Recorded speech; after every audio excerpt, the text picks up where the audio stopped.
clamp on. I know this says gas clamp on, but this will include both liquid and gas. And here's a basic clamp on system that you see here. This one happens to be an FS230. And the components consist of the transmitter, the sensors which go on the pipe. Typically, the transmitter is mounted on the wall, and some cabling in between the two. That's your typical layout.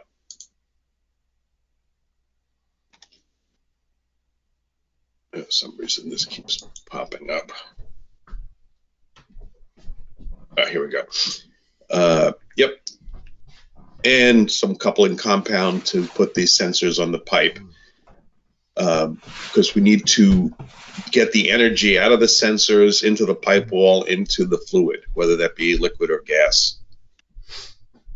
And here's a relatively typical installation that you'll see. This one happens to be probably in a pumping station for oil, or a compressor station for gas. And to take a look at the components, these, what you see on the left, are what we refer to as mounting frames. And what you see on the right is more for our portable application, where we have some quick temporary chains instead of clamp-on straps, which could come off relatively quickly.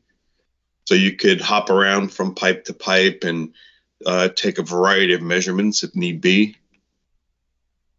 And then we have our high precision stainless mounts, which are typically used mostly in the oil and gas industry. You don't see a lot of stainless enclosures for our sensors in the water market, although there's been some good suggestions that there are a number of water markets where a stainless, where there's high corrosiveness, where stainless could be helpful. So we might start seeing more of that. And then we have magnetic mounts, which are pretty much strictly used for a portable or a transportable type application, where you don't necessarily need the straps, but if you're going to leave them on for any length of time, it's always good to throw a pair of straps around them just to get things real snug on the pipe. But if you're just going there for, a few minutes or an hour or so, these are typically, the magnets are typically good enough. They get a little bit tricky on the small diameter pipes because you don't get as much bite from the magnet into the surface of the pipe. And so I understand that many of you probably may not have had a lot of experience with the ultrasonic clamp-on. So we're using ultrasonic sound to make our measurements, which is which is above 20 kilohertz, which is above the human hearing range. And we can skip past this. And the way this works is that we take electrical energy with pulses, and we excite a crystal which is inside the block of the sensors, and we cause the crystal to oscillate a number of times so as to take electrical energy, turn it into kinetic energy, into the pipe wall, into the fluid, and then the other side of the pipe wall back into the sensor. So we're taking electrical to kinetic, back to electrical again. And specifically, the way our type of flow measurement is done is with something known as transit time. And here's a pretty simple example of in the real world what transit time would be. So if on your screen the flow is moving from left to right and the people on the left are going with the flow and the people on the right are going against the flow, obviously it's going to take the people on the right longer to reach wherever there is they're trying to reach than the people going with the flow. And that's pretty much what we depend on when we're taking flow measurements using ultrasound. We'll send the signal in one direction against the flow, and it's kind of like a stopwatch. We'll note how long it takes, and then the same distance we'll turn around and send the signal with the flow, and we'll stop our stopwatch and take note of the difference in time.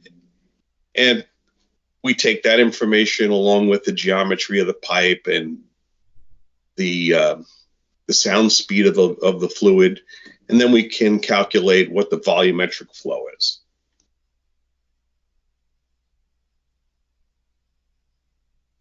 Okay, and here's what it looks like from a electrical and a transducer standpoint. So if you look at these transducers, and we assume that the vantage point is from above the pipe, because we typically don't mount sensors on tops of pipes. So we're looking from above. So we got a bird's eye view, and inside of each block there's a crystal, and we hit the crystal with electrical energy. It's a pulse. There's actually 5 pulses. And that energy makes its way from the block into the pipe wall, into the fluid, and then on to the other side. So it's electrical, kinetic, or ultrasound here, and back to electrical over here. And here's our stopwatch, so to speak. Here's our pulse train. Right, we hit it 5 times. When we're going against the flow stream, you'll notice that it takes longer than it does when we're going with the flow stream. So we're getting there quicker if the flow is in our favor. If we're going against the flow, it's going to take a little bit longer. And it's this delta time, which is what we're interested in. So we take this difference in time. We know what the sound speed of the liquid or the gas happens to be. What'd you ask? We know what the geometry of the pipe is, so we know what the internal area inside the pipe is. And from this, we make our determination about flow. And so here's our upstream and downstream superimposed upon one another, and there's no flow in the pipe. But as we start flow, you start seeing some divergence between the upstream path and the downstream path. And if we shut flow, they superimpose upon one another again. And here's some of the mechanical breakdown of all the things which are in play. And if you've ever noticed our sensors that are mounted in the field on a pipe, you notice that there are certain distance downstream from one another. And the distance that they're downstream from one another, one is up, the other one is downstream, is going to depend on something known as the refraction angle. And if we're talking about liquids, our refraction angle may look something like this. If we're talking about, like, let's say natural gases, the refraction angle will be more like this. So for gas applications, you'll tend to see the sensors a lot closer on the same size pipe. Let's say it's a 10-inch pipe, than you would on a liquid application. And the real easy way to think of the refraction angle is if you took a pencil or a straw and you dropped it into a glass of water. There's that optical illusion where it looks like the pencil's bending beneath the water, and that's simply due to the refraction angle.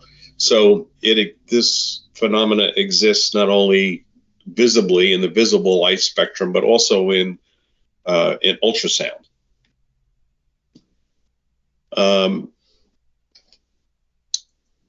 We have a tool that we use to determine what the spacing would be. That's what this happens to be. We're not going to get into this in any great detail, but what I have highlighted here is there's a range of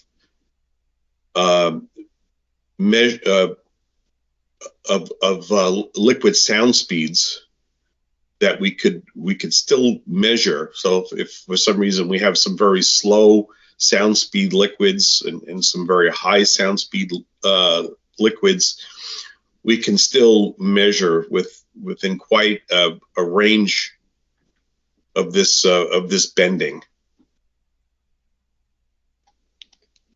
Now, what we do when we select our transducers that go on the pipe, especially first and foremost with the high precision, we have high precision and we have general purpose universal sensors.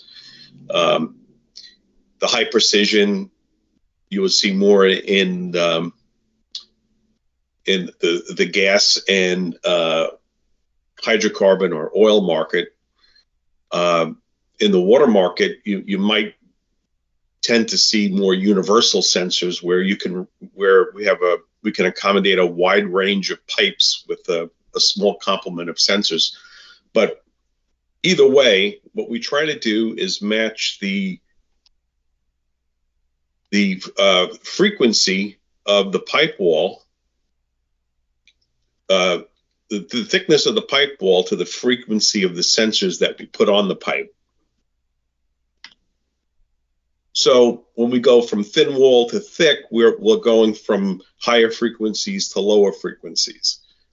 So when we're helping you decide what the best fit is, we take this under careful consideration. And let's take a little closer look at high precision. Sometimes they refer to this as lamb wave. That's that would be the more high precision would be what we call them. Lamb wave would be what they would be known across industries. Lamb wave. And this is more. These are the sensors we're using to closely match the frequency of the crystal to the pipe wall thickness. And you can see we have got some bigger ones and we've got some really small ones. And the thicker the pipe wall, the larger these are going to be to accommodate a larger crystal inside the sensor. And we typically don't use these on anything other than, let's say, steel or copper. We don't bother using these on ductile iron or plastic pipes or other non-metallic pipes. And again, these are selected by the wall thickness of the pipe that we need to put them on.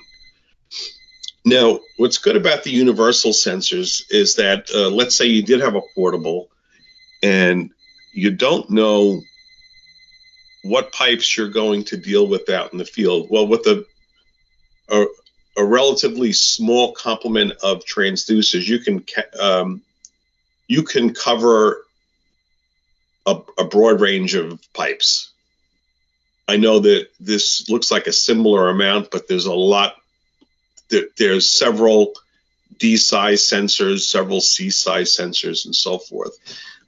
So there's a lot fewer of the universal sensors. You can get by with a lot fewer and accomplish the same thing.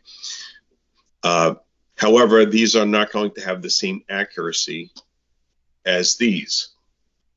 So that's why when accuracy is utmost importance, if we have steel pipes specifically, or even copper, we want to go with the high precision.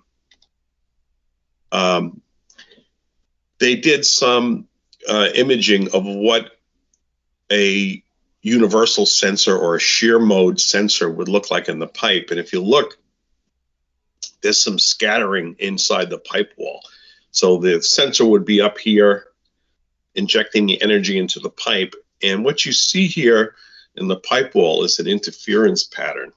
And if an easy way to know what an interference pattern is, if you've ever watched a pond when it's raining and you see the ripples start to interact with one another, like let's say right here, that's an interference pattern.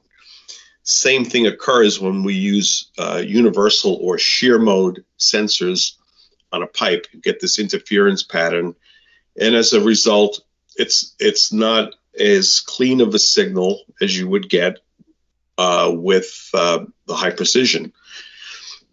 Now here's the high precision or wide beam sensors, or lamb wave, whatever you want to call them.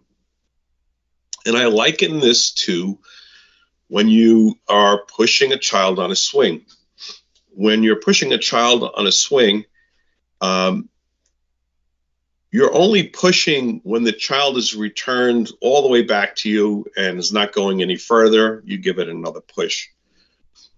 Well, the same thing happens here. When we excite the crystal, we'll hit it, and we'll only hit it again once this energy has returned.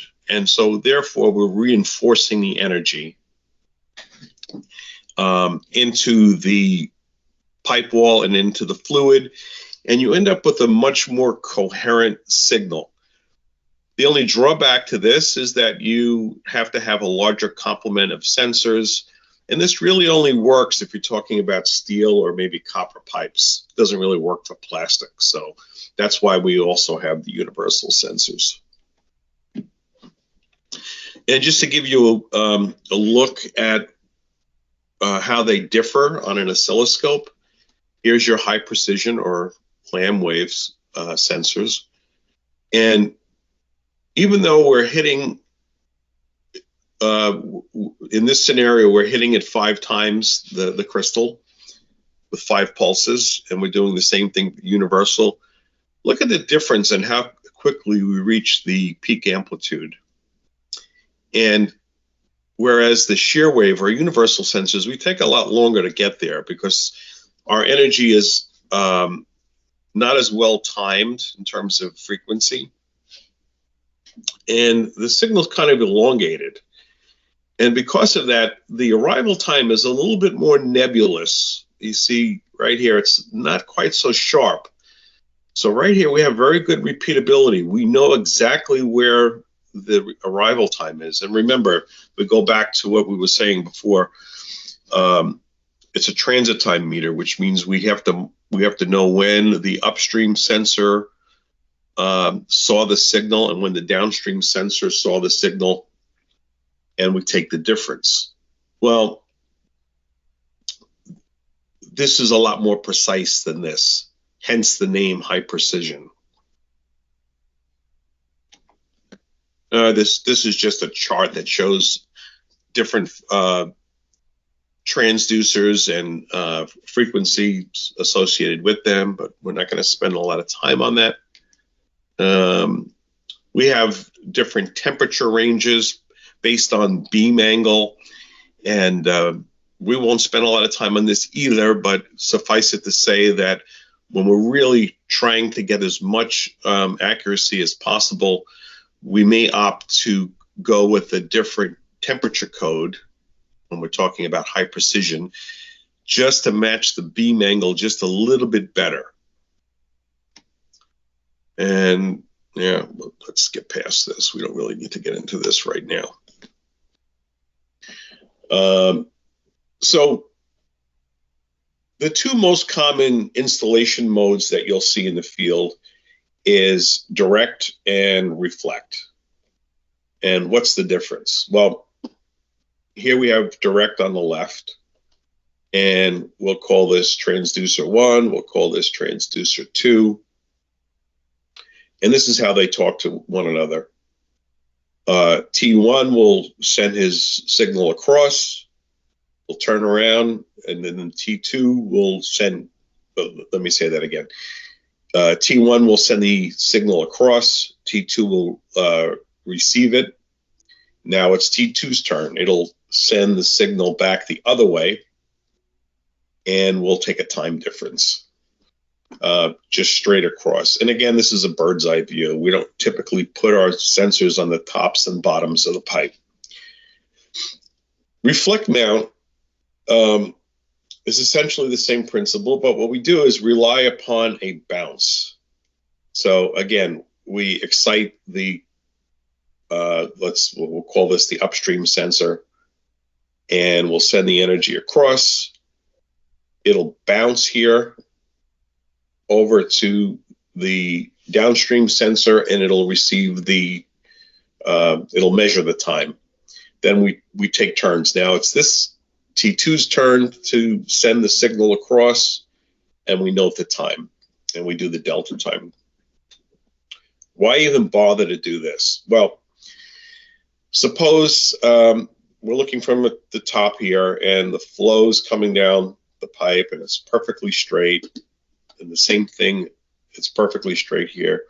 There's really no benefit to doing this. But suppose instead that the flow is kind of diving to the left or to the right.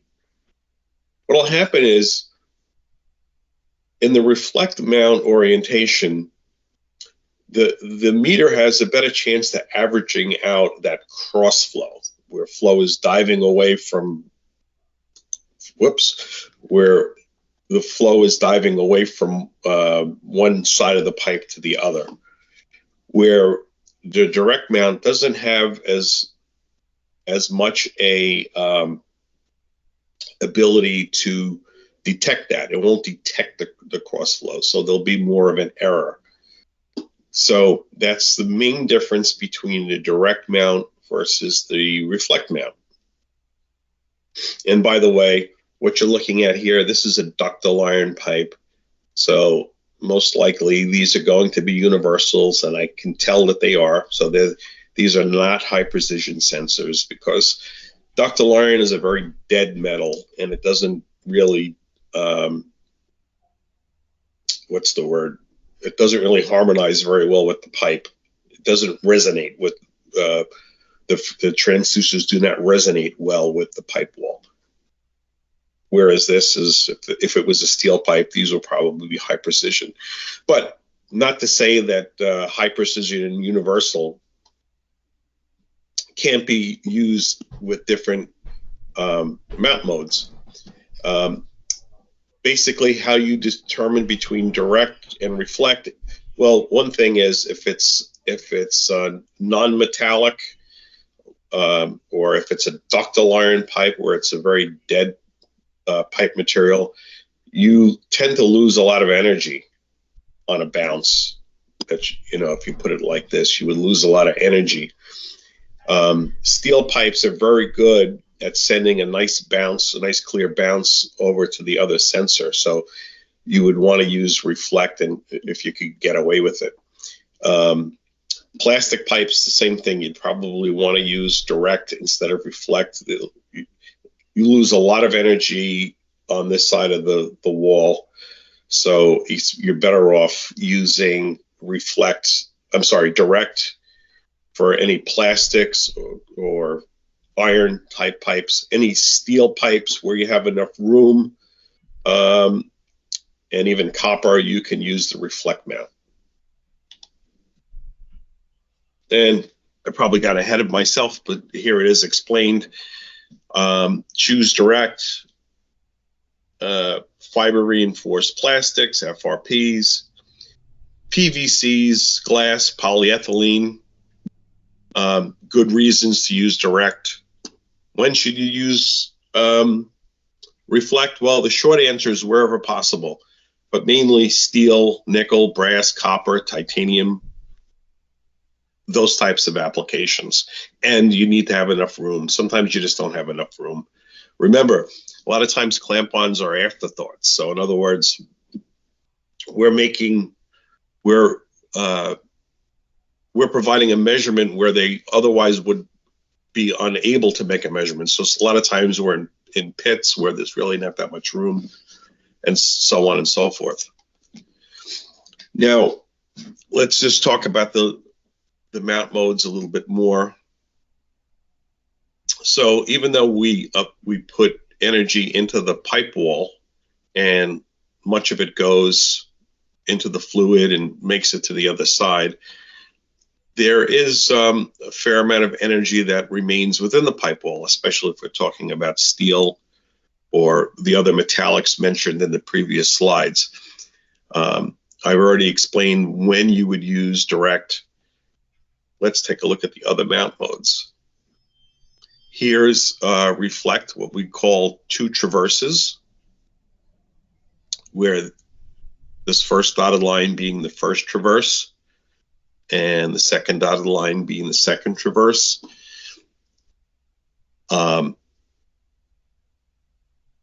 Just bear in mind that, let's say this was a liquid application, and because of the refraction angle, if this was gas, this sensor here might be it will be a lot closer to this one. And the other thing that we get into, which is probably more reserved for the advanced class, is that sometimes we have to battle with this pipe wall noise. So that's where we come up with these alternate mount modes, what we call a 3 traverse, where we're getting further and further away from the noise, and even 4 traverses. So the noise has had enough time to die down, the noise that's in the pipe wall. Remember, this is the noise. We call it noise, but it's really the energy that we have imparted into the pipe wall.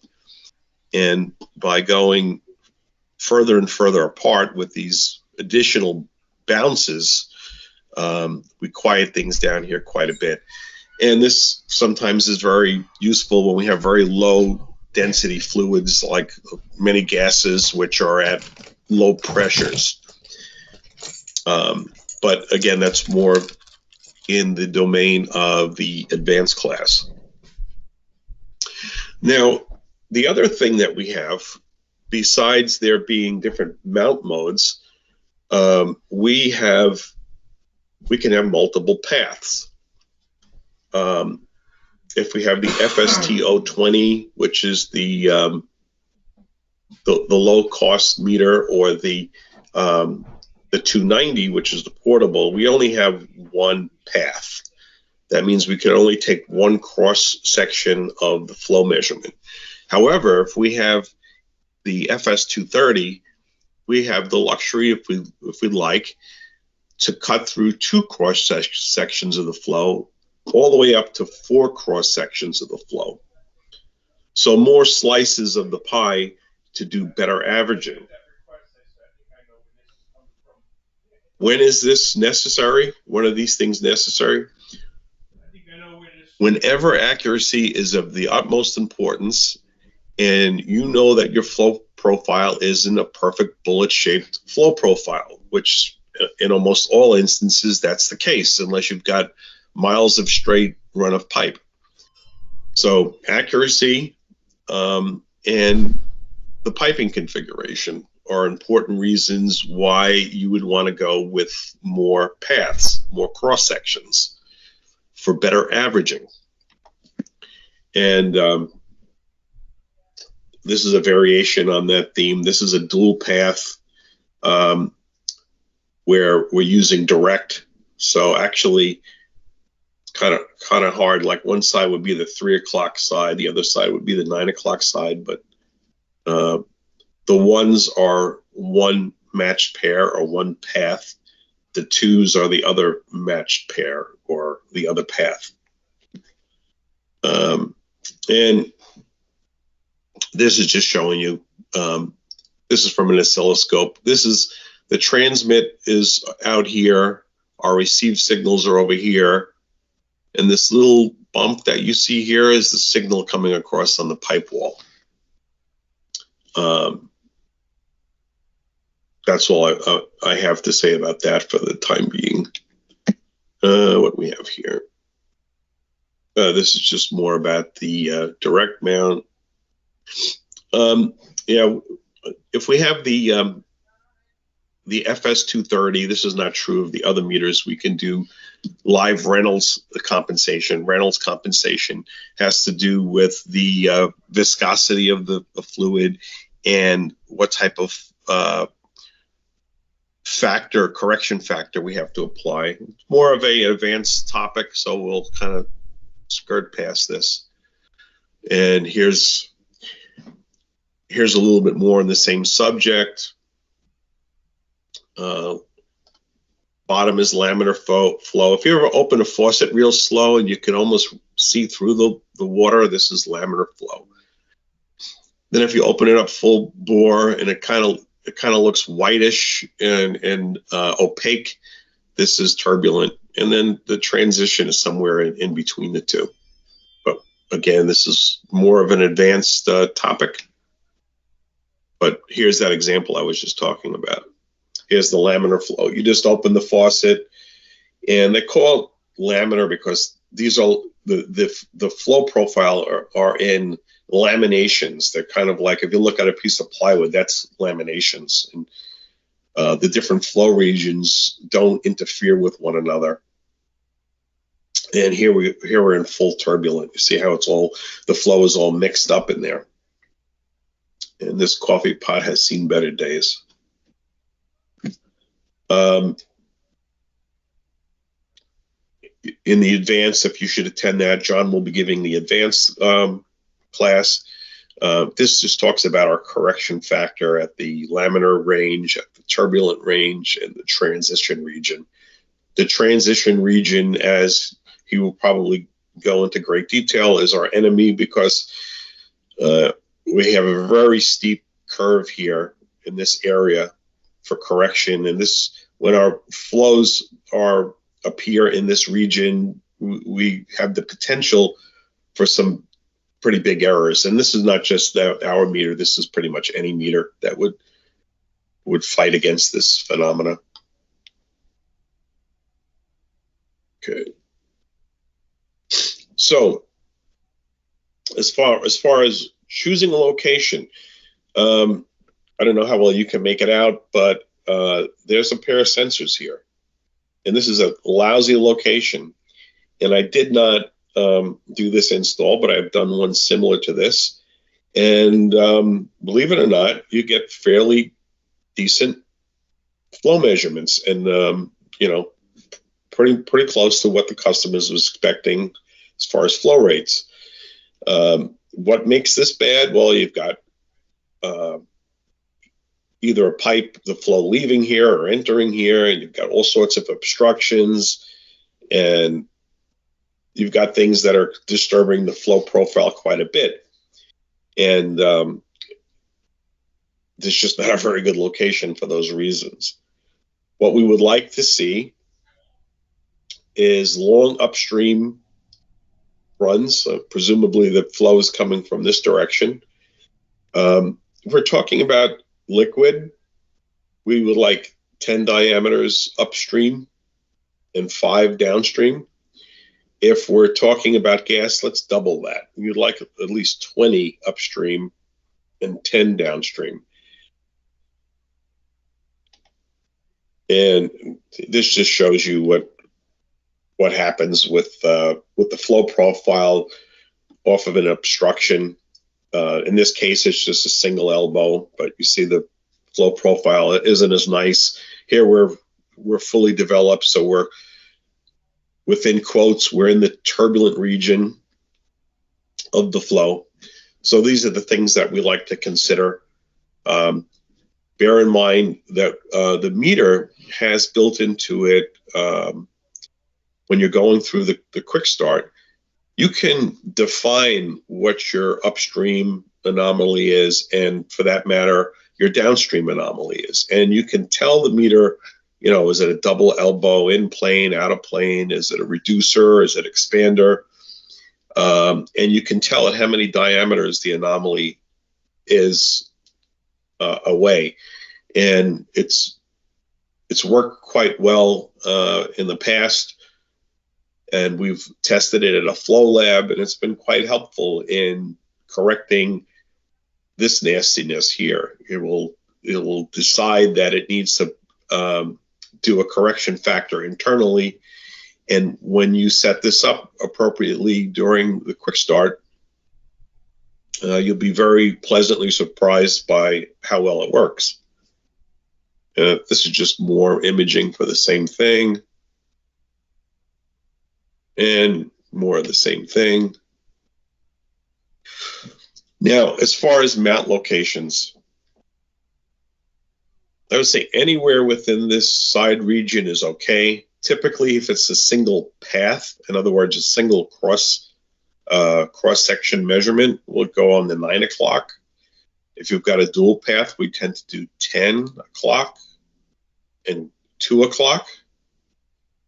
And specifically, we're trying to avoid any gases on the top of the flow profile and any sedimentation that could be collected at the bottom, because these can interfere with the signal.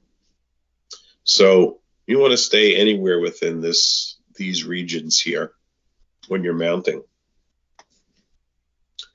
Just a different view of basically the same thing. This is a dual beam or dual path in the reflect mount. This is something we call direct X. This is a bird's eye view, so we're looking from the top. Here is, let's say, path 1, and here is path 2. So these are a matched pair of sensors, and these are a matched pair of sensors. And here we are from a cross-sectional view.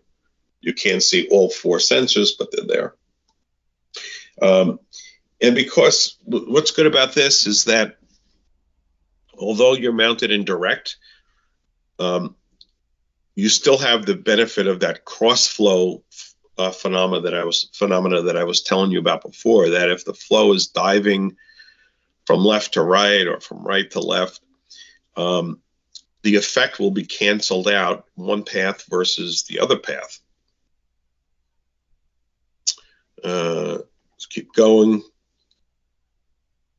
Let's see. So this is a 4-path setup, and this is very typical for us. It's got the old Controllatron label on it, but the main difference between the way the old Controllatron stainless enclosures are is we used to attach to the outside, and there would be a little wire that would continue onto the sensor. We got rid of that.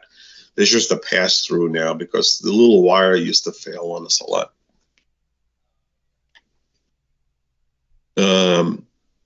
And here are the benefits. Dual paths and 4 paths versus single. Greater cross-sectional averaging because we're cutting through more cross-sections of the pie. And as a result, you get improved accuracy and repeatability. And also you get a side benefit of redundancy. If one path should fail, you keep on reading.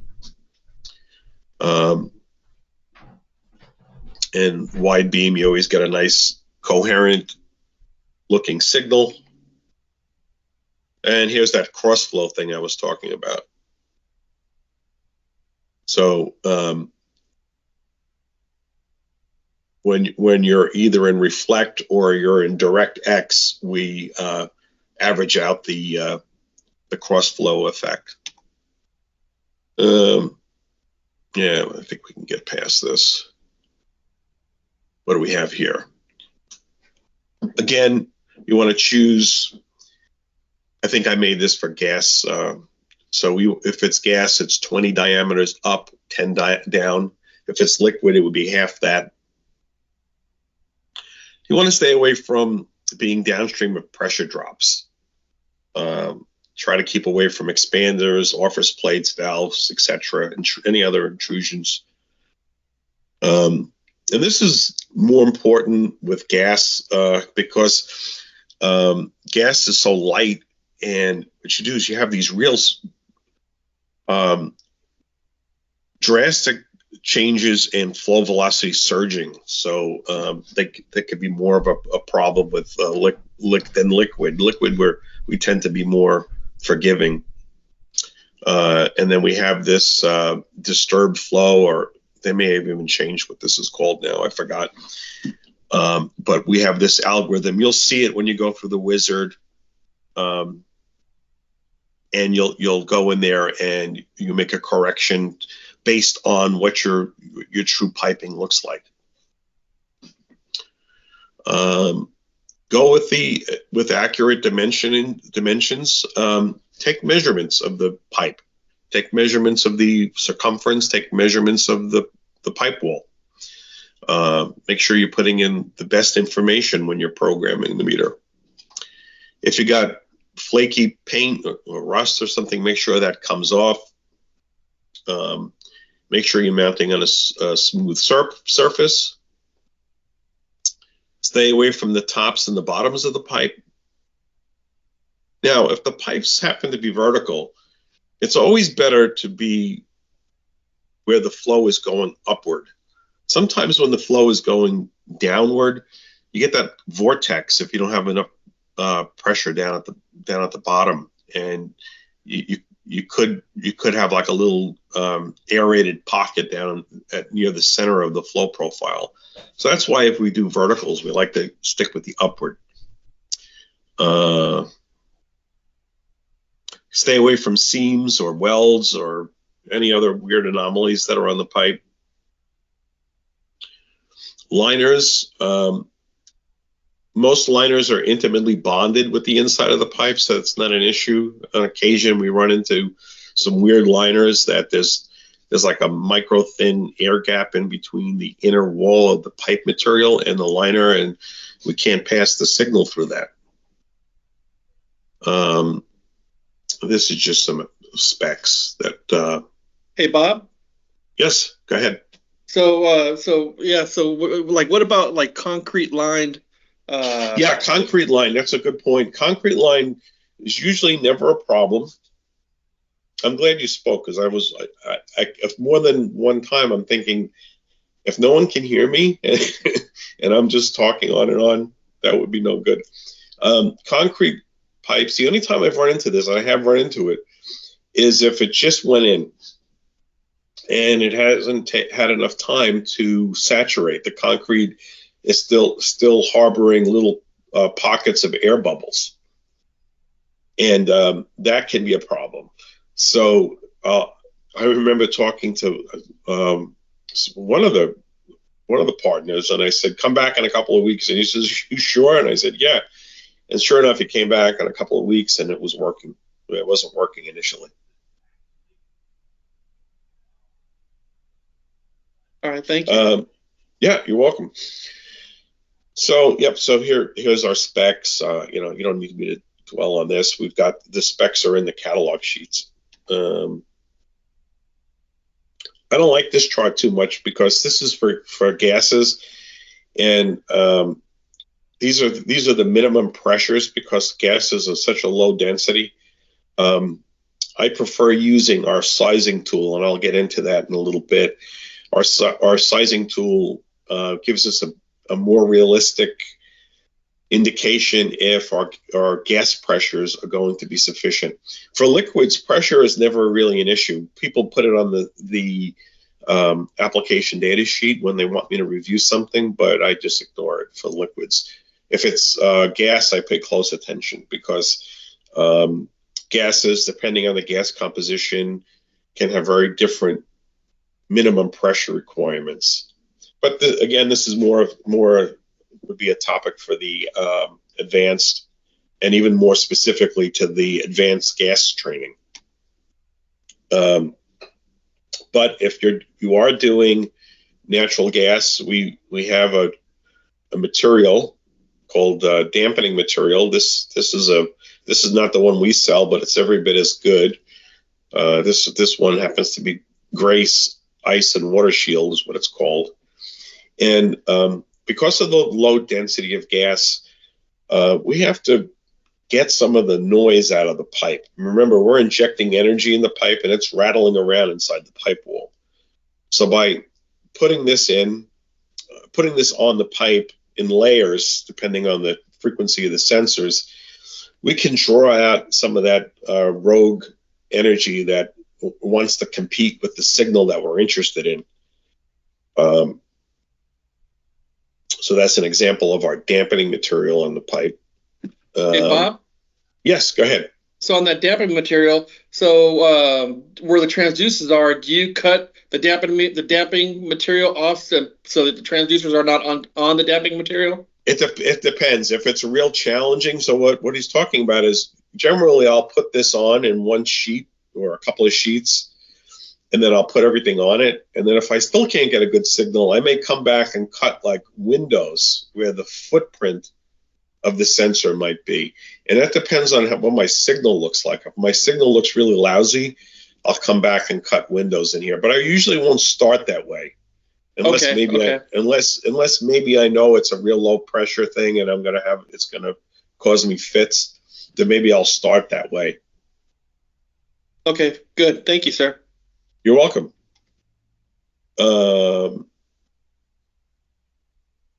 And I'm not sure why we're showing this. I guess it's a big pipe OD, 44 inches. And let me just see. Yeah, so this is a four-path gas application. I see 1, 2, 3. I guess the fourth one's around the back. But look how close these are. If it's 44 inches, we're really close. If this was liquid, because of the refraction angle, we'd be way out over here. These would be far spread apart. We're starting to do work with hydrogen. I guess this was a hydrogen line. Yeah, it is. This is hydrogen. And because hydrogen is becoming the new big energy go-to, so we're starting to do more and more hydrogen work. And they're doing that mainly in Germany, and I've been in close contact with those guys, and it's pretty encouraging that we're able to measure it as well as we are. Here's another, I guess this is another four-path. This is for some gas on the ground storage.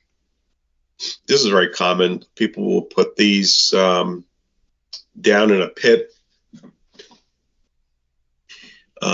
This is at a gas compressor station.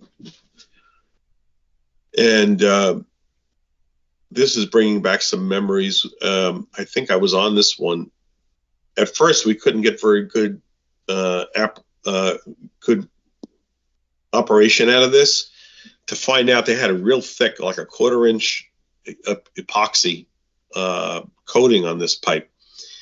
And so we had to grind it down just to get enough signal in there. We had to take all the epoxy off of it.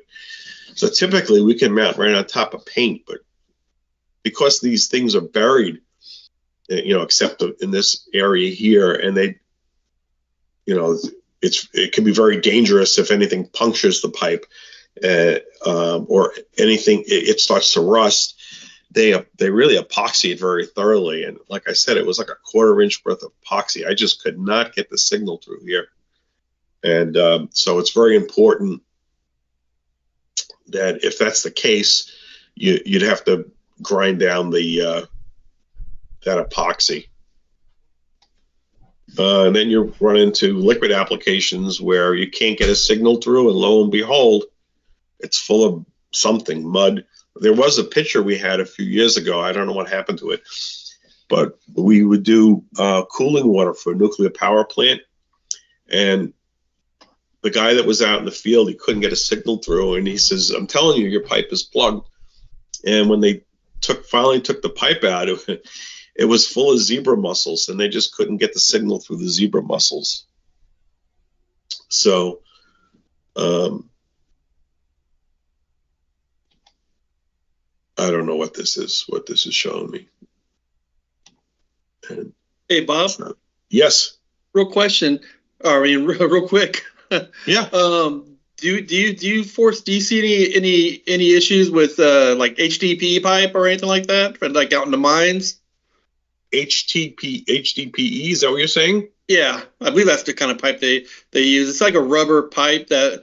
Yeah, we use that. We do that all the time. Yeah, it's actually, when you program the meter and you go through the wizard, it's one of our canned selections. In other words, you can just grab that and choose HDPE. Yeah, there's not a problem. Okay, cool. Thanks. Yeah, no problem. So this is a kit that we didn't make. This one of our customers did. It's kind of a snazzy kit. Put a pressure I guess this is a pressure transmitter. And so they're taking it out from gas site to gas site. These are like wellheads, and they'll measure. This one says underground storage, but quite a few of our customers do this. Actually, some of them forget about putting it in a Pelican case. They have like little transportable trailers that they'll bring from site to site, where they have everything in there. They have gas chromatographs and everything in there, plus our clamp-on flow meters to check different well sites. They make the rounds and check each of the different sites. There's more pictures. This is one we did a couple of years ago that I was involved with. They had the old 1010 right here. If you can see it closer, it was a dual path, and they wanted to switch to a 4-path. So we went out there and did that. It was one of our early gas installations, and I wanted to be part of that, just to cut my teeth on the FS230. Here's a closer look of it. There's the 1010. There's the. I don't know, why is this? Am I confused about something here? Why does this look dark already? We must have took this picture again later. Yeah, that's the only thing I don't like about this dampening material is over time it gets real leathery looking, and the Grace Ice and Water Shield that you can get at like Home Depot never discolors like that. The stuff really works good though over time, but it looks lousy. And yeah, it starts out looking more like this.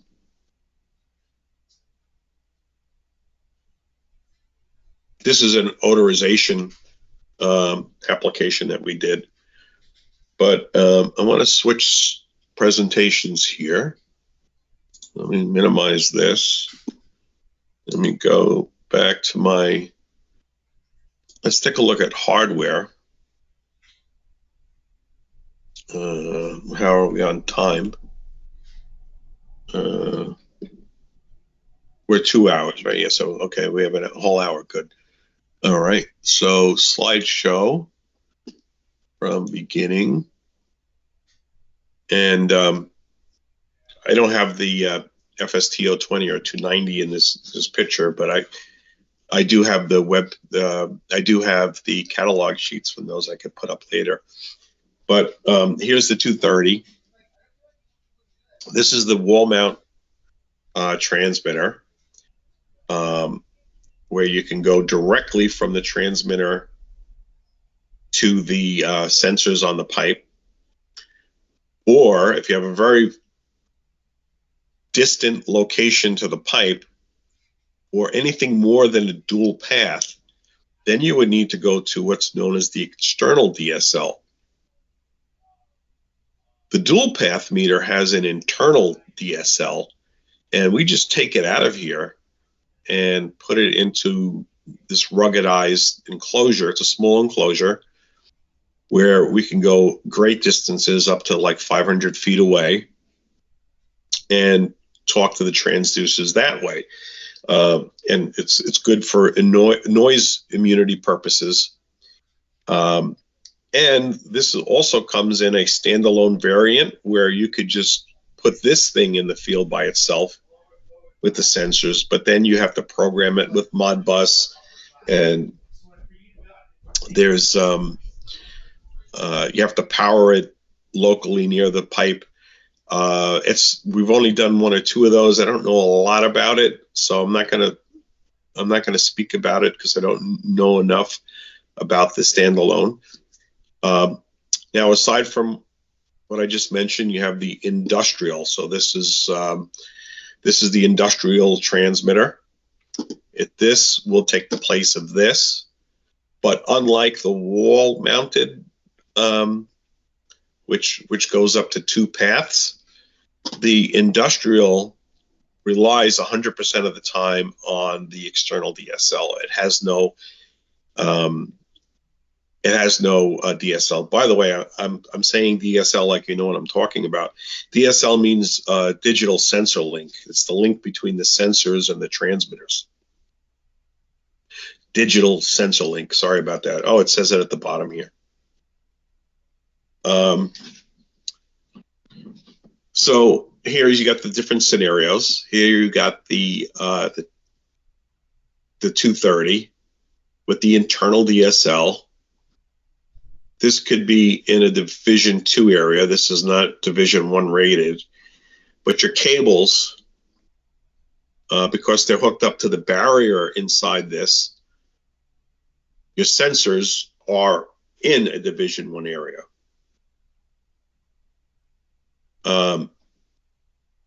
If you're using the external DSL, same thing. The wall mount is still only rated for Division 2. You can go up to, like I said, almost 500 feet away. And the DSL, the digital sensor link, is Division 1 rated. And of course, so are the sensors. That hasn't changed. They still are too. And if you want to go with the industrial, we have the normal one, which would have to stay out here. But we have the Division 1 version, which can also, everybody, the whole family could stay right in the Division 1 area. And here's maybe a little bit better look. So here's the internal DSL, and this is only up to 2 paths. And here is the external DSL. This, you can use this from 1 to 4 paths, however you'd like to configure it. And here is the industrial. And those are our flavors for the 230. Now let's talk a little bit more about the hardware. So it's not a meter until you put all these things together. And even with all these things, it's still not a meter. The pipe is part of the meter. So we have our transmitter, our mounting hardware, our cables, and our sensors.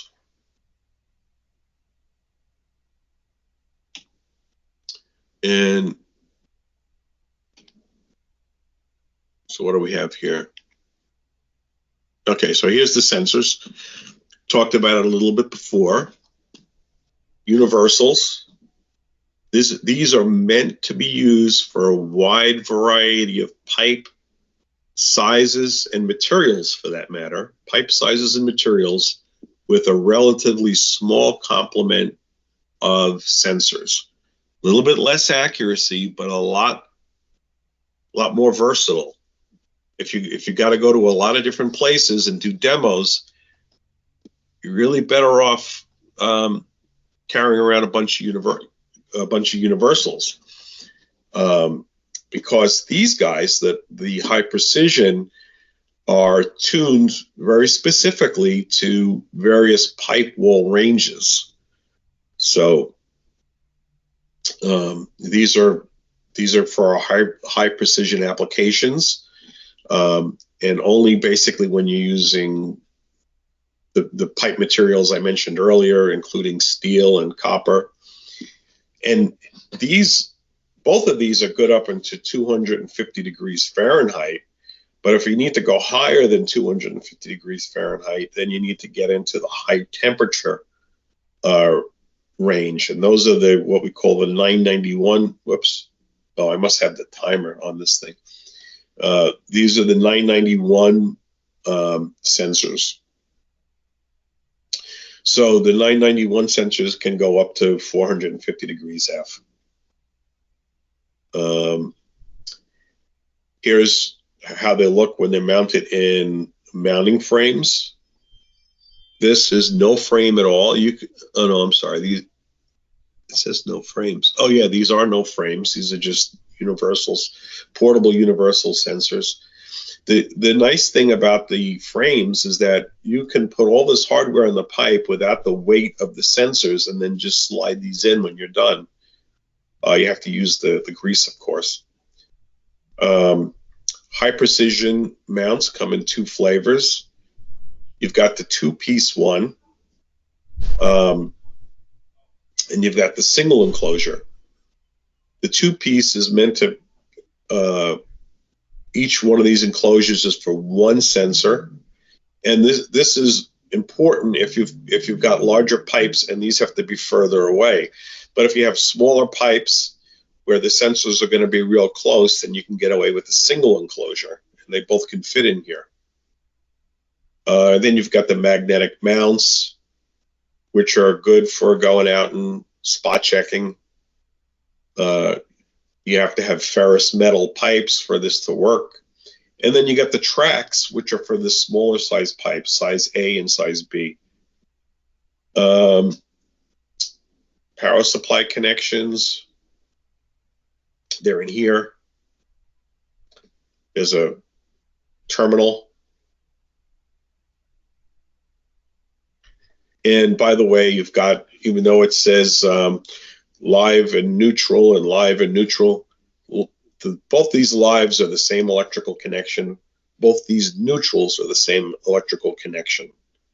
So it doesn't really matter which L you use or which N you use. And also, this can change between DC and AC on the fly, which is not true of the 020 and not true of the 290. So if you've got DC, then go ahead and wire it up at DC. If you got AC, go ahead and wire it up as AC. It knows which one you're hooking up. And don't forget about your earth ground that's over here. Your sensors, your cable connections. We have this little tool in here. I don't know what we're showing. I don't know why this pointing at sensor cable connections. I think this is pointing at the wrong thing. It's down here. But anyway, you have this little tool here. And on the left, this is your path 1.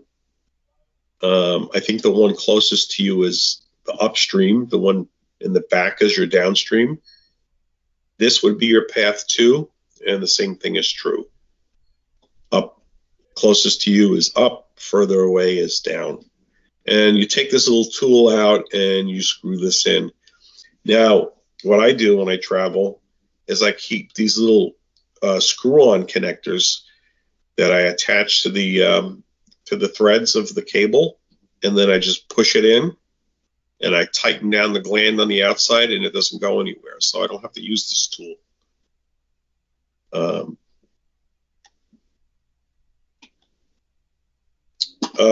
Output wiring. You can't see channel 1. See, this can be a little confusing if you're familiar with the old meter, the old 1010 meter, because channels meant the different pipes that we mounted on. It doesn't mean that with the new meter. Channels means the output channels for the meter. So in the back here, it might probably on the next slide, let's see. Yeah, it's kind of out of order because channel 1 is down here in the back. This is only HART or Modbus and that's all you can do with channel 1. And you got to land it appropriately depending on the meter type that you've ordered. If it has no area classifications, you can, in the field, decide between active or passive, meaning active meaning the meter powers the output, passive means that the field element, whatever you're attaching this to, is powering the channel. Now let me go back to this slide. So whereas this one was only Modbus or hard, and you have to decide which is which during ordering. For this guy, for channels 2, 3, and 4, these are field configurable as either pulse, frequency, or relay. Relays aren't as functional as they were on the previous model that we used to sell. That we could use that for like let's say a batch counter. The only thing the relay is really useful here is alarms and limits. If you've reached a flow limit or something, or you've got a fault alarm, that's what the relays are used for. So I tend to not configure so much with the relays unless the customer insists upon it. I usually select, when I do the configuration, I usually select these for pulse and frequency and current. Pulse, frequency, and current can be changed on the fly, so you don't have to, you're not locked into just pulse or just frequency or just current. If it's when we configure it for you and you get it in the field, you can change it on the fly, pulse, frequency, or current. The only thing you really can't change is that if this has area classifications, then you have to decide whether you want the meter to power the output or you want the field element to power the output. That's the only tricky thing that you're going to run into. And we have had requests to have the meters come back to be changed over and relabeled, etc. So it's important to know what you're ordering up front. And if you have any questions here, I'll stop for you because I know this has been an area of confusion in the past. But if not, I'll soldier on and check the time. We're still good. Hey, Yeah, Bob, go ahead. quick, on those Phoenix connectors, do they come out so it's easier to wire, or are they permanently mounted in? Oh, they pull right out. Okay, cool. Yeah, they pull right out. Yeah. In fact, in this picture, you could see that they're removed. Like for this one, we call this channel 5 and channel 6. Okay. And channel 5 and channel 6 on a dual channel meter with the internal DSL. This is the DSL, by the way, digital sensor link. These are used for temperature. Not really used. They're not used for anything else. And when I say temperature, I only mean RTD. However, if you have the external DSL, you could use them for temperature or pressure, and it can be RTD or 4 to 20 milliamps coming in. The only limitation you have with a external DSL is that the pressure or temperature transmitter, the 4 to 20 input coming into here, has to be powered by the field element. The DSL has no way to power the temperature or pressure transmitter coming into it.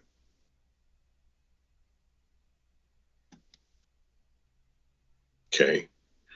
And the nice thing about this model versus the 1010 is that a lot of flexibility. You can, if your RTD can be 100 ohms or it could be 500 ohms or 1,000 ohms. And if you don't want to use our RTDs, this is useful. Plus, you could use a 2-wire, a 3-wire, or a 4-wire.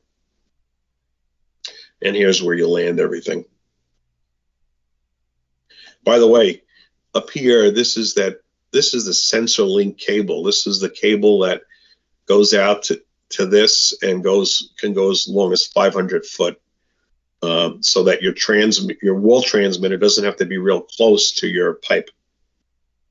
And this is the sensor link cable.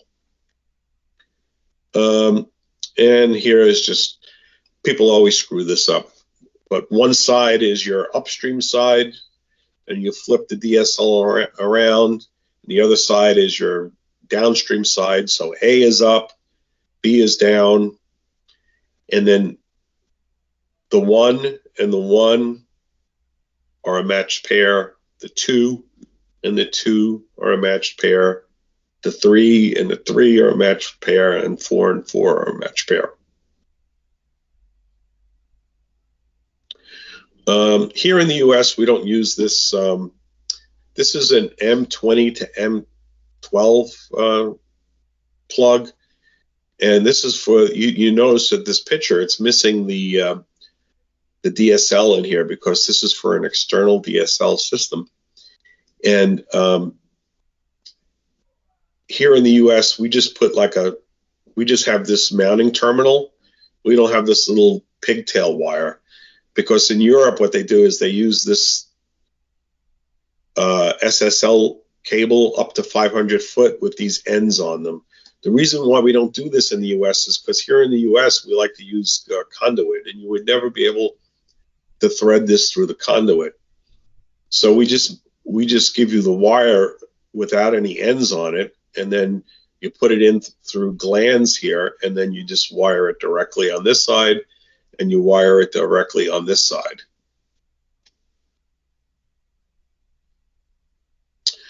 On the bottom of your transmitter, here's your access points. M20 threads. And this is, so we sell either M20 to MPT adapters, or we also sell those, we also sell these glands. All right, so here's the display and keypad. Just talks about the graphic display and user interface. You do everything with the up and down, left and right.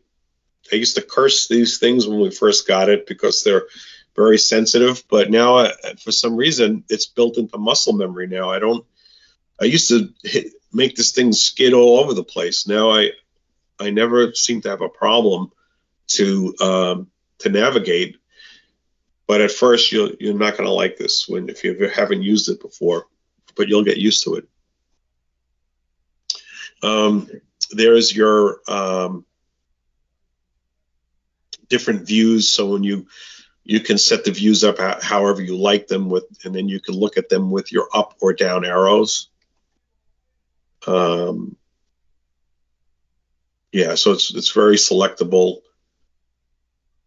If you see a solid light here, I think it goes solid. I don't remember if it goes solid green or solid red, but you get a solid light here.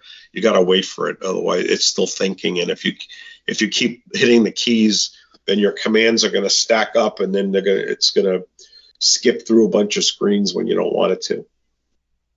User, there is a pin to make any changes. User is 2457. You could do 95% of the things that way.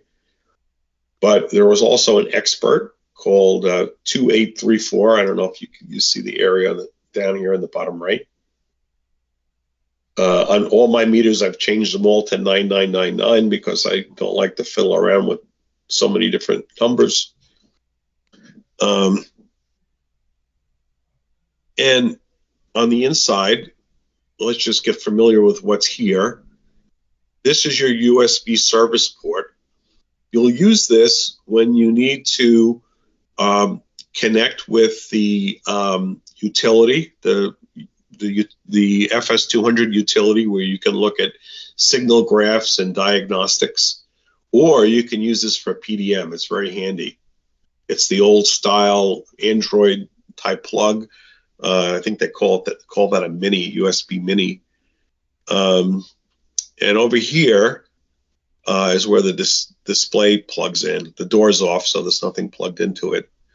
And then over here, this is tiny little SD card, which you'll drop, and you'll be cursing when you drop it because I've done so many times.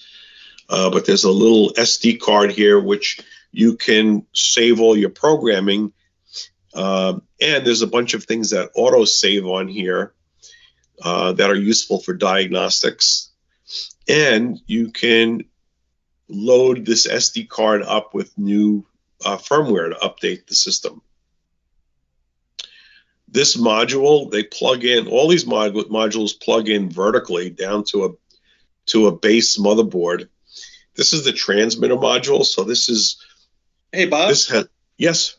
On the SD card, will it save the settings as well after you programmed it? Yes. You have to invoke the it's called backup. You have to invoke that, and okay. Yeah. But the meter itself will, even if you take the card out, the meter itself will remember the programming. Okay. But this is especially handy if you you want to, let's say you just did a 20-inch pipe with the same everything.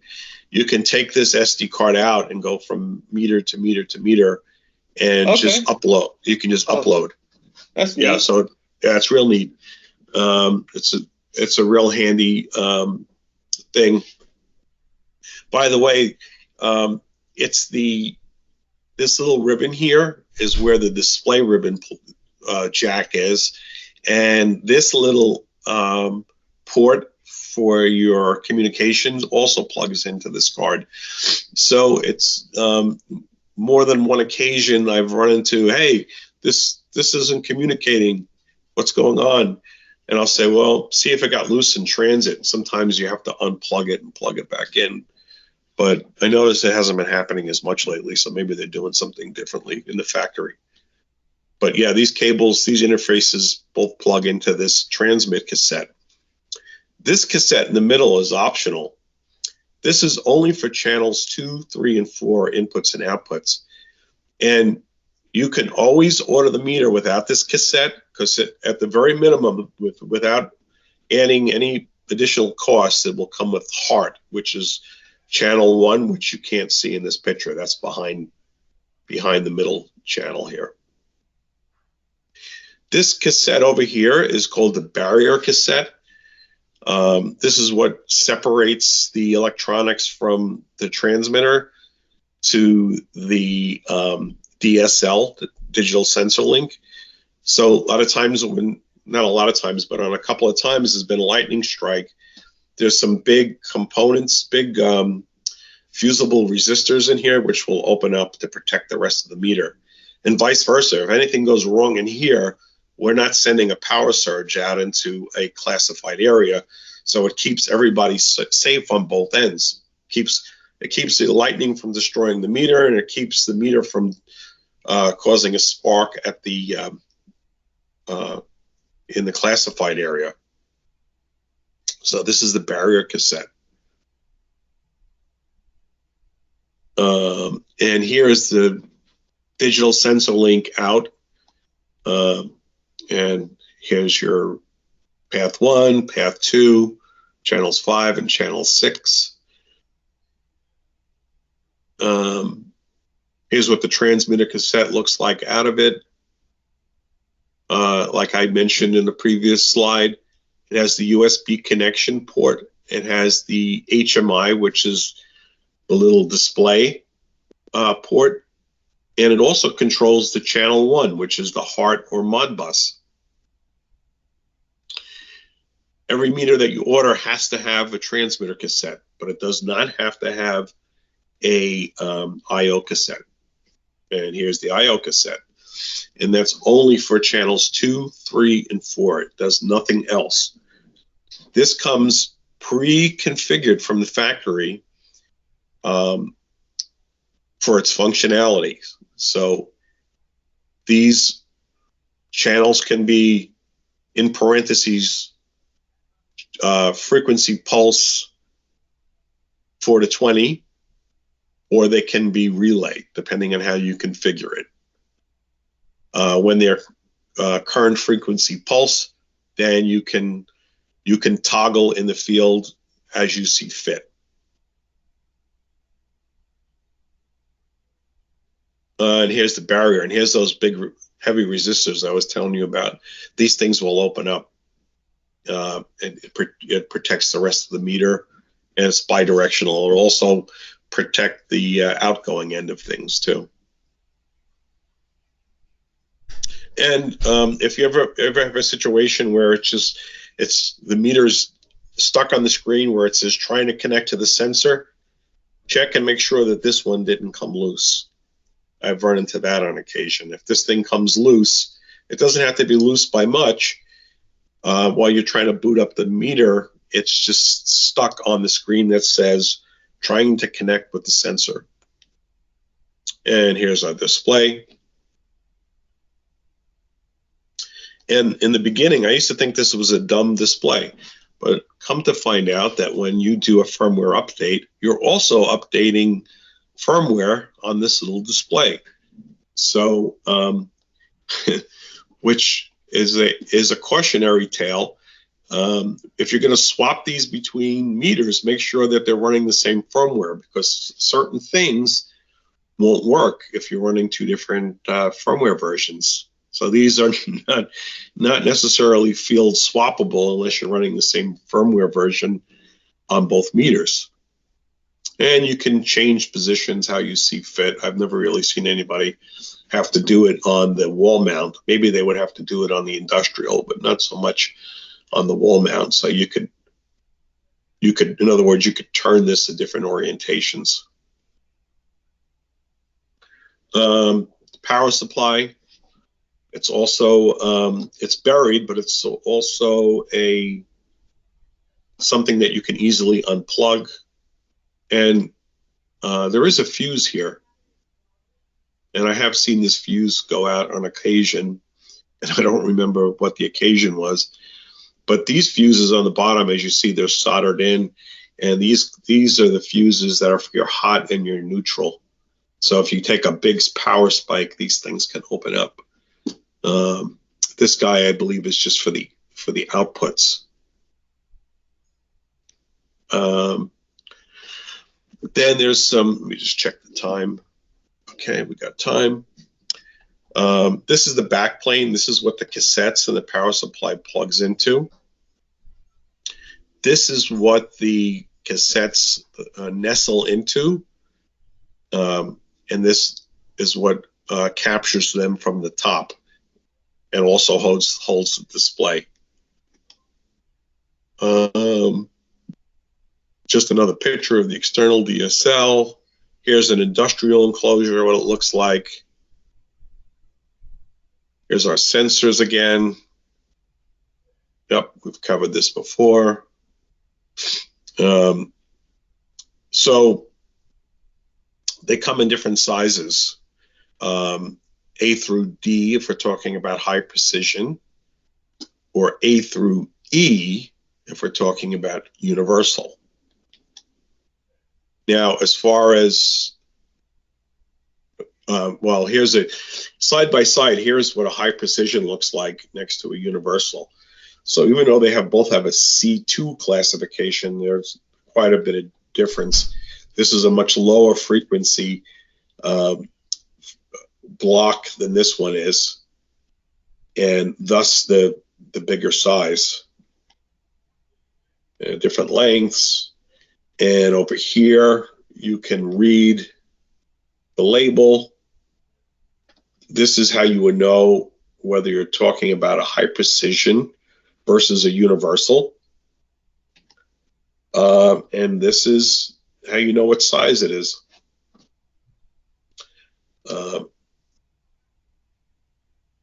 And this is the MLFB. If you want to order a replacement, that's the number off of it.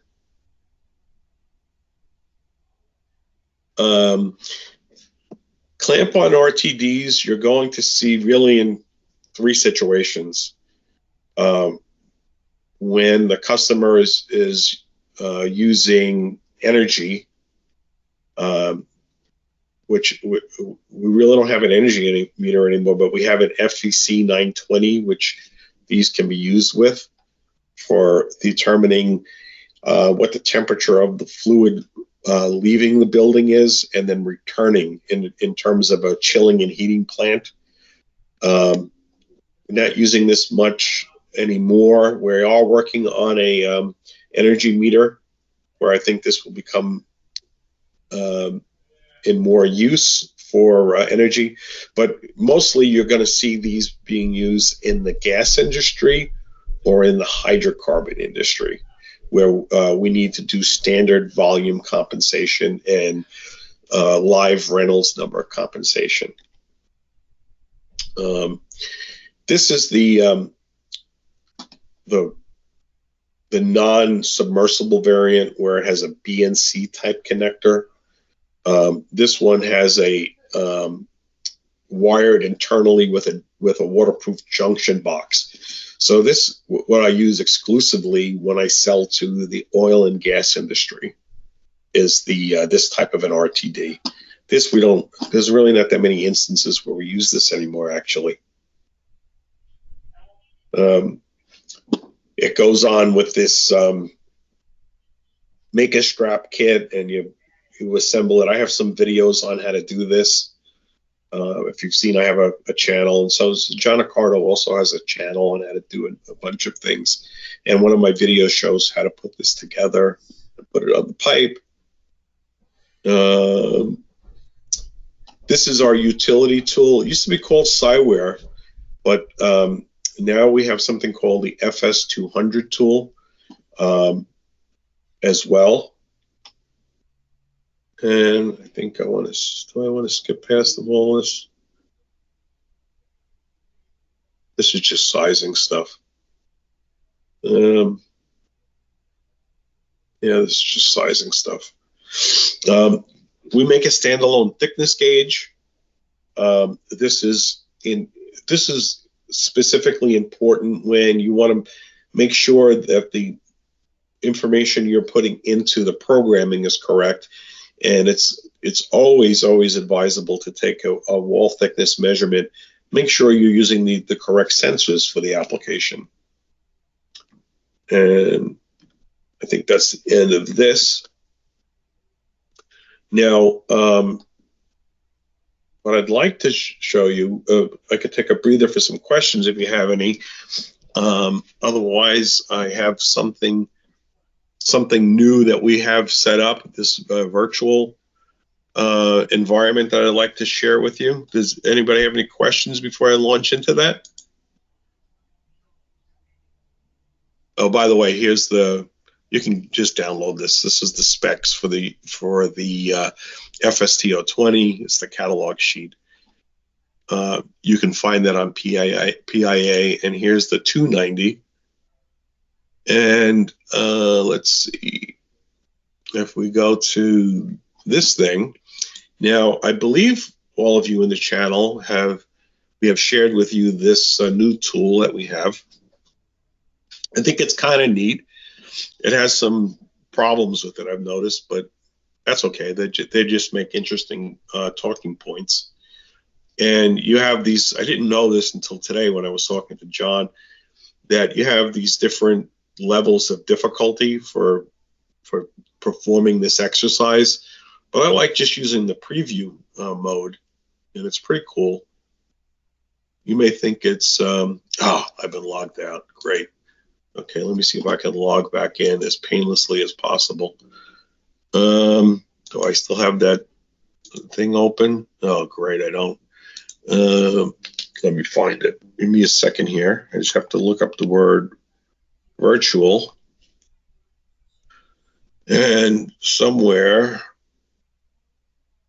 oh, here it is, here it is. And I just got to steal my password. Close your eyes. And paste that in here. Actually, the username and the password are the same thing. All right, and then I can go in. and go in again, go in. All right. See, somebody failed doing this step. Okay, so let's launch into this first one, the preparation. Okay, and so here's my pipe, and the first thing it's asking me to do is take a measurement. And this is a very good first step. This is always what I do. And I talk to people on the phone all the time, and they neglect to do this. But okay, so it's just telling me I made the correct decision by taking a measurement, right? And now with my eye, I'm going to see what that measurement is. And I'm going to go over to my calculator, and I'm going to put in what I measured and divide by pi. Now, this is not really a necessary step because the wizard gives you the ability to put in your number as a diameter, which would be the circumference divided by pi, or you can put it in as a straight circumference, so you don't have to do this step. But it's in here nevertheless. And I'm old school, and that's probably what I would do anyway, because the 1010 didn't allow you to enter it in as a circumference. Okay, so there's, and I apologize, this was done in Germany. So this is in millimeters, so 219 millimeters. Oh, so I already made a mistake. Oh, I have to click. I had to click on the numbers. Okay. And now what do I have to do here? Here's my wall thickness gauge. So now I got to put a little paste. I've never seen paste like this before, but I have to put a little paste on here. And I got to touch it to the pipe. Oh, sorry, I got to touch this thing and put it to the pipe. Now, I will say this. Normally, I get permission from the customer to scrape a little section off of the pipe, so I'm pretty much metal to metal here. Then I take my measurement. Again, this thing is in millimeters. And I write down what that value is because I'm going to need that when I do my programming. So now they want me to wipe this off. Okay, so for good housekeeping purposes, I'm going to clean this off. And says I'm done with this one. So now I go to the next one, transmitter installation. And I'm going to click on preview.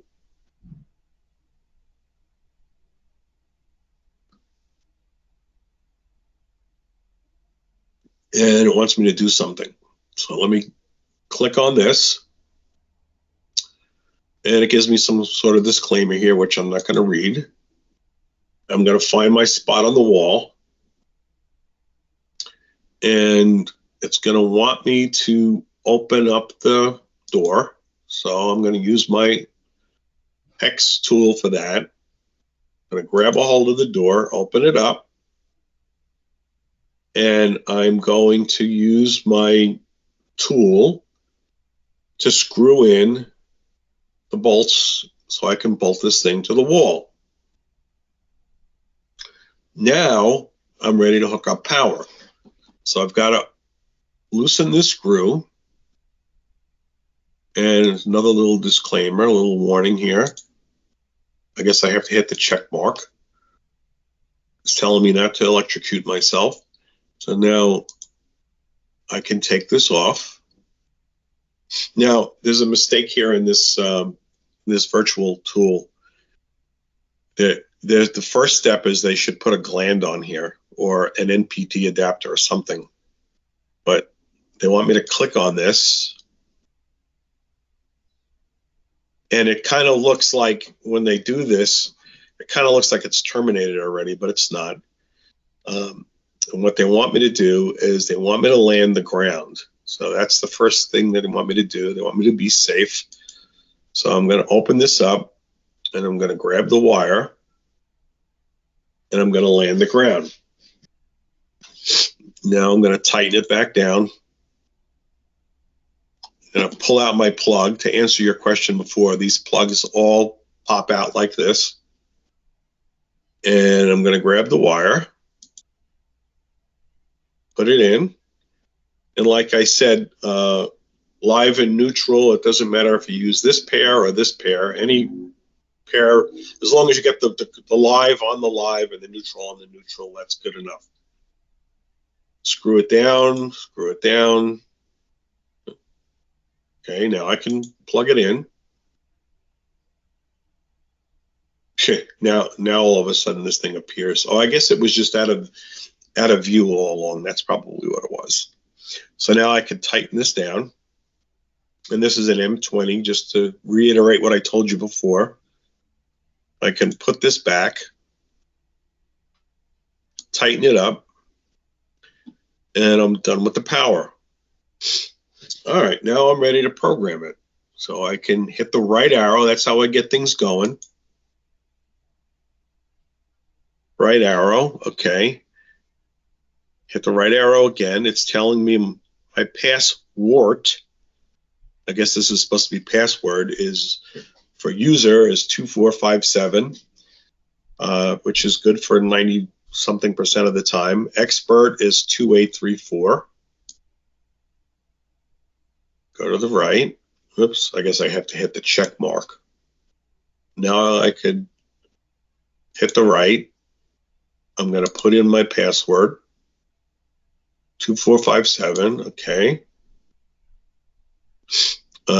Now it takes you right to the quick start, which is good. Normally, I don't know, for some reason they start here. Normally I start at quick commissioning, but whatever. Either one will accomplish the same thing. Hit the right arrow. It gives you a little blurb here, which I wish they would do away with because it just slows me down. Right click. First thing you want to set up is your units. And by units, I mean I want to switch from millimeters to inches, Celsius to Fahrenheit, and whatever the pressure units is, I want to make it PSI. When I've done that, I want to go down and next. And pipe characteristics is the next step, so let's do that. So now here's your, you can't see them all, but there's a bunch of, I call them canned pipe sizes. So I go, generally, most of the time, I'll go up to carbon ASA, American Standard, for carbon pipes. But in this case, it's having me use custom, so I'll play along. And again, it says custom. It's kind of a, to me, this is kind of an unnecessary step to say custom again, but it is what it is.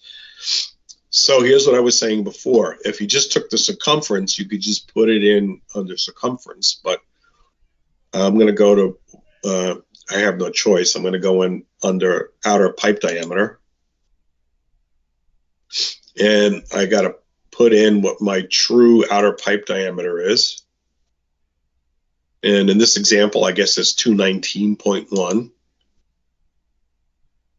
And I got to put in my true wall thickness, which is from the earliest step. I'll have to take their word because I didn't write it down. Evidently it was 5.9. And then my pipe material. So I'm going to select the pipe material.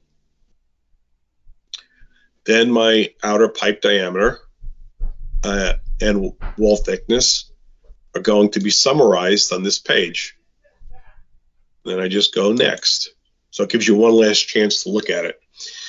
If there's a liner, whether it be a glass liner, cement liner, some type of poly liner, you can do that with the yes and select what type of liner it is. But it doesn't give me that choice for this simulation, so I'll click right arrow for no.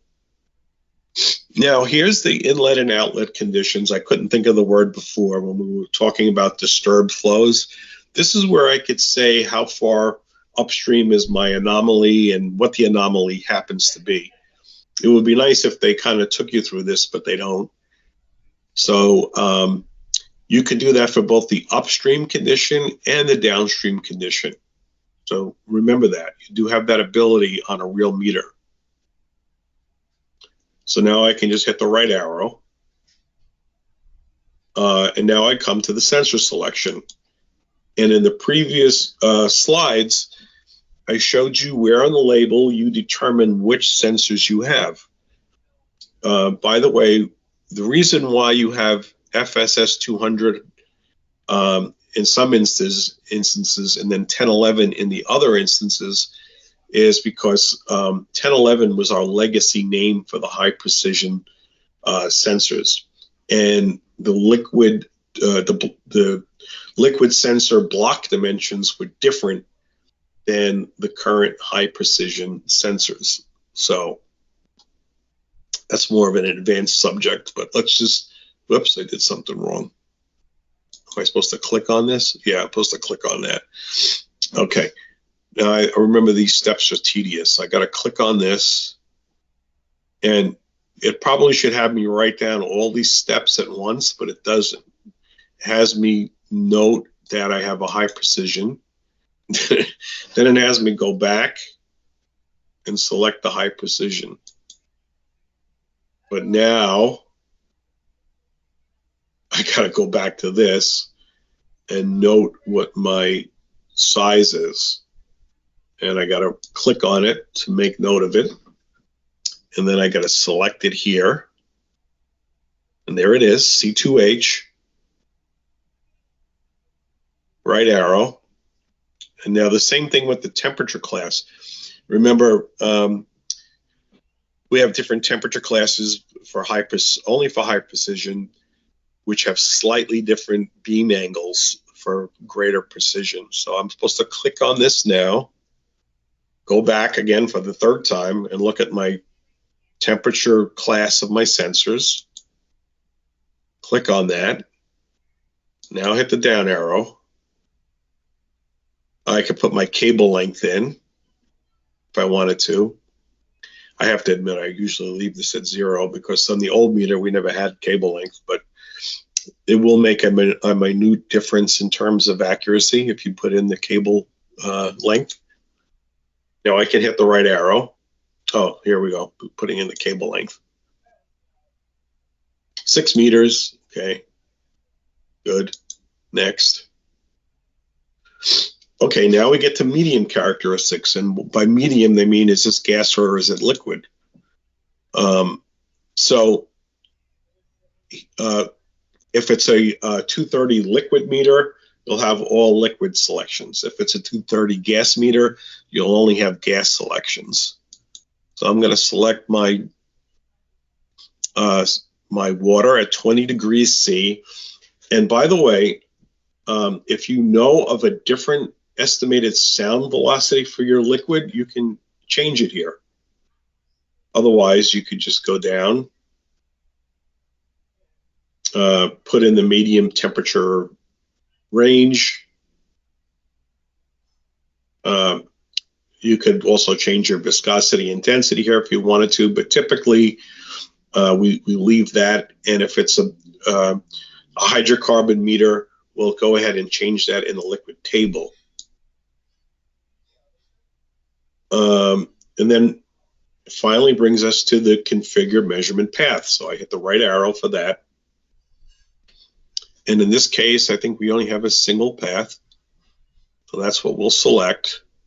Then you have to go down to where it says next, and then right arrow. And then you go into measurement path 1. And this is where we calculate the geometry. Now, when we first started out in the class today, I explained to you the different mount modes. And typically, especially for gas, if this is a gas application, I'm using the sizing tool to tell me what the best mount mode is. No ifs, ands, and buts. If it's liquid and it's a steel pipe or one of the other pipes that I said that qualifies, I'll use reflect mounting. But if it's gas, I'll let the sizing tool tell me what the best mount mode is. but there's no harm in checking for both liquid and gas. Just put the numbers in there. So I'll hit the right arrow, and it's going to give me a spacing index. Okay, that's good. I'll write that down. Oh, I guess I won't. What am I supposed to do here? Oh, click on it. Okay. All right, so that means I wrote it down. Okay, so now that's the end of this slide. Not slide, but virtual. And then we come to the last step, which is putting everything on the pipe. Okay, so it made me write down the number index. So it wants me to click on this. And I'm going to take this little screw out of the end here. So I got to click on this. And I'm going to put it right in the reference hole. It doesn't matter which one of these frames you use for the reference hole. You have to use one of them. Then I'm going to take my other frame, and I'm going to put it right in, and I got to take this one out, the other one out. And I'm going to put it in 30, because that's the number I wrote down from the programming step. And now I can pick up the whole thing.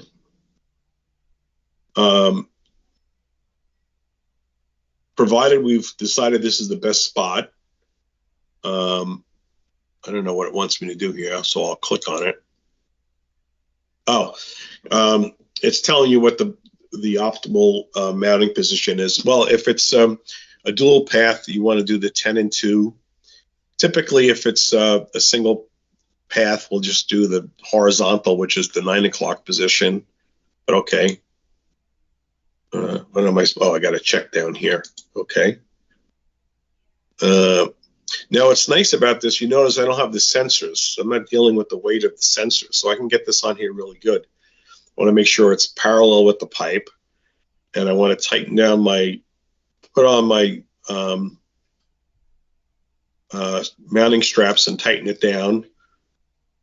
And you want to make sure that when you do that, that this is not hanging up in midair, because when you're tightening it, the band will tend to twist. So I'm going to do that for both. Tighten it down. Okay, and I don't know, it wants me to click on this for some reason. Oh, okay. So this is kind of a little bit after the fact. We should have decided this before, but it's a liquid application, so 10 upstream diameters, 5 downstream diameters. Can we get by with less? Yeah, we can get by with less, but it's best if it's at least 10 and 5 for liquid. Gas, you want to double this, and I like to try to adhere to the 20 and the 10 for gas because of the low density and the high turbulence and velocity surging of gas can tend to make a very challenging application if I depending on what my anomaly is that's upstream. Okay, there's my flow direction. Okay, so what does it want me to do? Oh, it wants me to grab the sensors, so I'm going to grab the first sensor, slide the sensor. Oh, whoop, I'm wrong. I got to put the grease, put a thin bead down the center of the pipe. And now I'm ready to, now make sure you condition your pipe before you do this. So make sure that wherever this sensor is going to go, it's nice, clean, no rust, no flaky paint. If it's freshly painted, or even if it's been painted a while ago, I'll usually sand it down a little bit so I have a smooth surface in case there's any little bubbles on there. If it's ductile iron, I kind of like to get all the little orange peel surface off the ductile iron first. Then I could put this on. It wants me to make sure that I'm up against the stop here. They call it a cross brace. I call it a stop. visually make sure it's good. I like, it doesn't show you here, but I like to back this nut out, or there's really no choice. You have to back this nut out. I like to back it out all the way to the top here and tighten it down. And then I like to bring the nut into contact with this to lock it into place. Here's a step where you can put a little dielectric on here, or you could put some of the grease the same grease that you use on the sensor, especially if you're going to be in a moisture environment. Screw that down, put the gland on.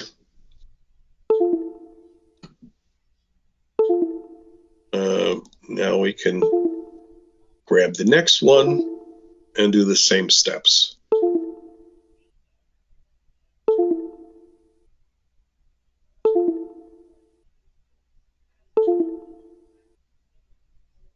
Put it back. Make sure it's flush. Good to go. Tighten it down. Back the nut out first. Put this on. Put dielectric on there first. Sometimes I even put dielectric on the gland too, because the gland can be cranky sometimes. Now we're finished almost. Oh, no, not quite. We got to hook up our wires. Okay. Path 1 up, path 1 down, path 2 up, path 2 down.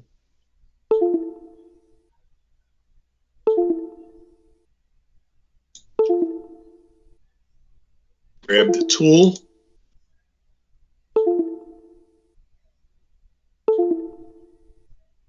Tighten it down.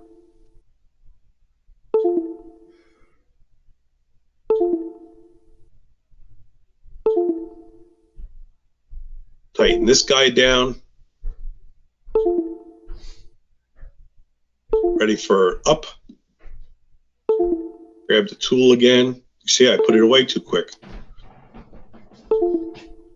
Okay. Tighten it down. Put it back. Actually, it puts it back on its own. Oh, no. Okay. Tighten this guy down. This is 2 hours ago? Good. Now it wants me to go down to where it says next. This is basically the last step. It's going to run a frequency sweep. If that step fails, most common reason is the cables. Remember, these cables go out in the field with only one end terminated. 90% of my calls for failure during this step is because the cable was not stripped and correctly and terminated correctly. So provided this step is all good, hit the right arrow, you should get a nice receive signal, which is good. Now I can go to the left. I can say, whoops. I can go to the right. I'm complete. And I can close the lid. Not really, because I haven't hooked up any outputs yet, but that's for another class and another time.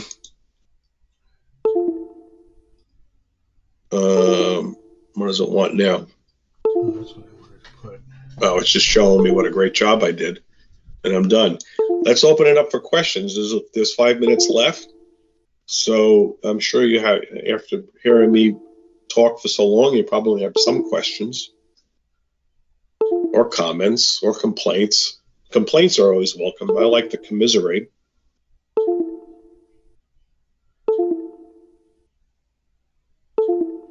I'm pretty good. I've already asked my questions. Okay. Anybody else? What do we have here anyway? What do you call those things again? Nobody else? Nothing?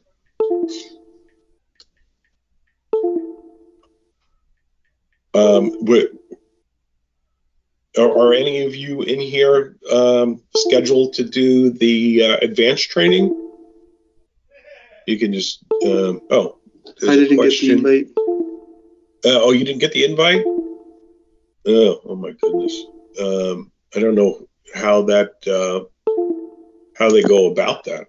Yeah. Hey Bob, So you only...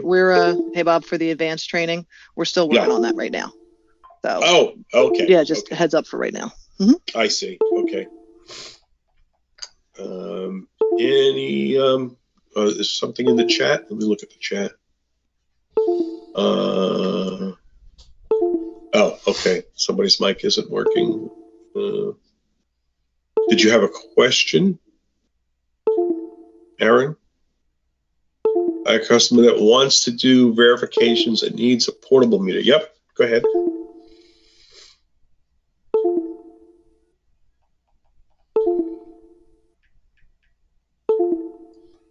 That's it? Was that all you wanted to say? We have portable meters.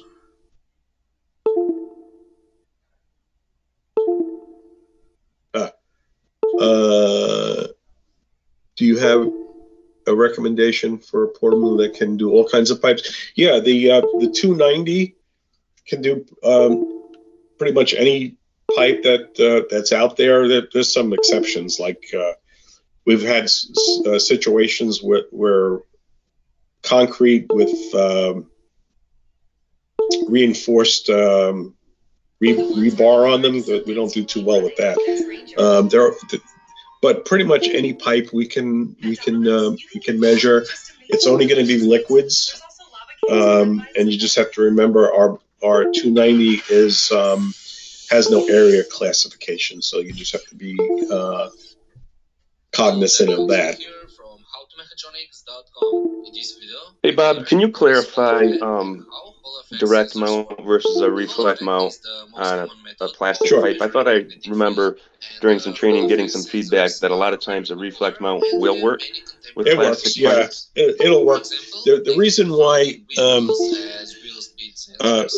we try to stay away from it is because you do lose a fair bit amount of energy on the far wall of the pipe, because remember the signal has to bounce. So it doesn't have a good as good of a bounce as it would on metallic pipes. So your signal is not going to be very strong. And if you've got like kind of a questionable application, you'd be better off with direct. Now, I know a lot of guys moving on from plastic, and we're talking about ductile iron. A lot of guys like to use direct and ductile iron when they install them, but then after they do the install, I get calls, hey, it's not working, because it's kind of a marginal signal. So ductile iron, I would also suggest that you use direct. Okay, thanks. Sure.